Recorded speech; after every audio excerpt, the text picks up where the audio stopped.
For today's video mga besh, this is my ganap yesterday. Umalis ako dito ng 12 PM sa bahay kasi nag-invite si Ate Rosana na sa carol service kung saan nagsusupport yung kanyang partner na si Peter.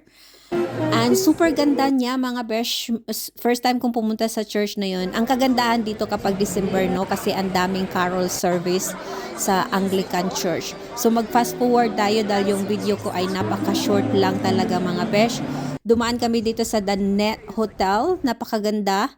And ang ganda ng kaniyang decoration. And dalawang beses na ako pumunta dito. Pero yung first, dumaan lang kami, nangihi. And yung ito, pangalawa, nag-order lang kami ng coffee. And so, mag-fast forward na naman tayo mga besh. After nito, pumunta kami sa Savoy Hotel. Napakaganda ng kaniyang decoration. Parang nasa Winter Wonderland ka mga besh. And pumunta lang kami dito para iihi ulit. Dahil pag winter dito, panay kaihi mga besh.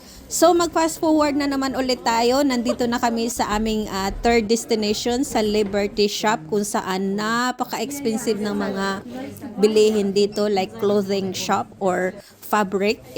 Well known or famous siya sa fabric way back then. And pumunta kami dito sa isang Margaret Dab. Si Ate Rosana bumili ng isang set na worth 72 pounds. Pero yung akin, isang nail polish lang kasi napakaganda niya. Nail strengthening treatment. Yan ang kailangan ko. And so mag-fast forward na naman tayo is nandito pa rin kami sa Liberty Shop na kumain ng dinner. And nag-order ako ng wild mushroom or truffle mushroom pasta. And it's a blessing kasi dalawa yung kanilang binigay sa akin. Yung crab salad dahil nagkamali ang waitress or yung chef. So may palibre akong yung crab salad. Super sarap niya, maalat lang.